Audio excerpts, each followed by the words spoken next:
Euzu billahi mineşşeytanirracim. Bismillahirrahmanirrahim. Tiştê pir acîb û garîb di nav milletê me hem Kurd da hem milletê rojhata navîn de di nava Müslüman da derdikeve rû didin. Mêrek gava li hayatê dijî temamê hayata wî hayateka ne İslamî ye. Bi nav Müslüman bijî tu alaka wî û dîn û Qur'anê û Hezretî Muhammed aleyhissalatu vesselam İslamê bi hev tune. An jî di hemû jiyana xwe de dijatî û dijmeniya neyartiya Xwedê kirî, dînê wî Qur'anê kirî, İslamê kirî, Müslümana kirî. Gava dimire divê bira mele were me bişo.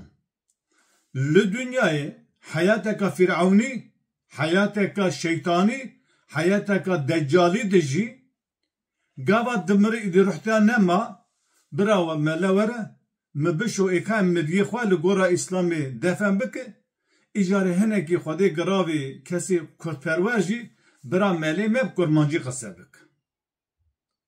Gava tu li vê dünya hanê mîna Firavun jiya be, mîna Qarûn jiya be, mîna Netanyahu jiyan be, mîna van diktatorê bê Trump û van diktatorê serok û serwerê Müslümanê ana henin. Tu mîna van diktatora evê Ereb û ne Ereb tu jiya be, meleb te re kurmancî jî qise ke, meleb te re bi Erebî jî qise ke, meleb te re bi İngilîzî jî qise ke, Xwedê te re teaf nake.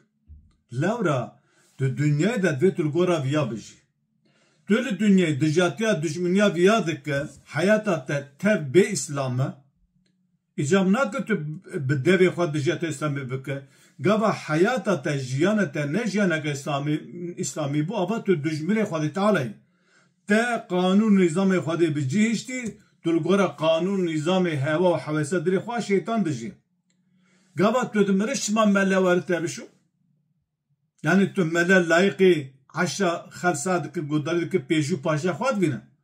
Belkî te de emrê xwe de pêşî û paşa xwe neşuştî, gişengil bi tevê te xwe bi kaxizê em bê pak û paxişkirî. Lê gava tu dimire bira mele were heşa paşî û pêşa me bişo. Mele layıqê paşa xwe dibîn, pêşa xwe dibîn. Gelî insana hişyar bibin, gelî alima hişyar bibin, gelî Müslümana hişyar bibin. Kesê ne Müslüman be wan neşo. O mafekî tune ku mele her xelkê bişo. Tiştekî werde İslamê de tune illa gere mele mirya bişo. Piştî ku şuşt de were enbiya bira mele cara Yasînê bixwîne.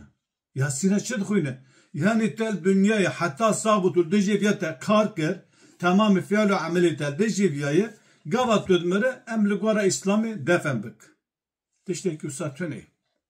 İnsanê ne Müslüman be, İnsanê ne helê Xwedê be, ne serda vê mirov mêj bike, ne mirov têk tabûtê bîne mizgeftê, em bivêjî û ne jî kes cira dua û Fatihê bixwîne. An jî em bê cira rehmetê bixwîne. Mêrik li dünyayê di milkê Xwedê de jiyayê. Heva Xwedê teneffüs kirî, ava Xwedê xwarî, xwarina Xwedê xwarî, ji tava Xwedê istifade kirî, di erdê Xwedê jiyayê û li gora fe'l û ef'alê şeytan jî hereket kiriye. Ya gava di dünyayê de temamî emrê Xwedê red kirî, gava dimire de kam cera Fatihê bixwîne, cenaza wî de ne, Xwedê rehma xwe lêk. Xwedê Teala rehma xwe kesê wiha nake.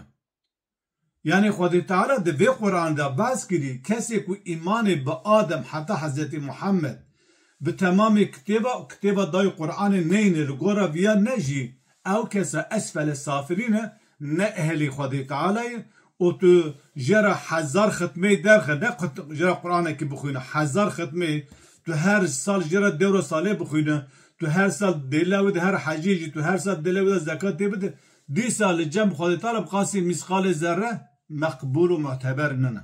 Ji ber wî eya tu Müslümana bi Müslümana re be, neban Müslümanê zalimê rojhilata navîn, tu vê milyar û nîv Müslüman heye. Ev milyar û nîv Müslüman hanê milyar û nîv çop e. Ne Müslümanın vana. Bi nav Müslümanı vana ne müminin.